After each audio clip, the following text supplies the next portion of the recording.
మేషరాశి వారు. ఈ మేషరాశి వారికి ఈ వారంలో మొత్తం 4 గ్రహాలు అనుకూలంగా సంచరిస్తూ ఎక్కువ శుభలితాలకు లాభాలకు అవకాశం కనిపిస్తోంది.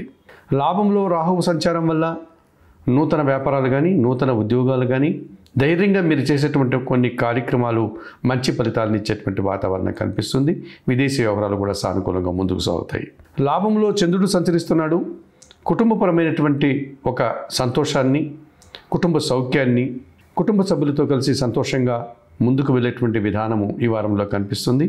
అలాగే సహజ సిద్ధమైనటువంటి మీ ప్రతిభకు, శ్రమకు తగిన గుర్తింపు, ఫలితాన్ని అందుకుంటారు.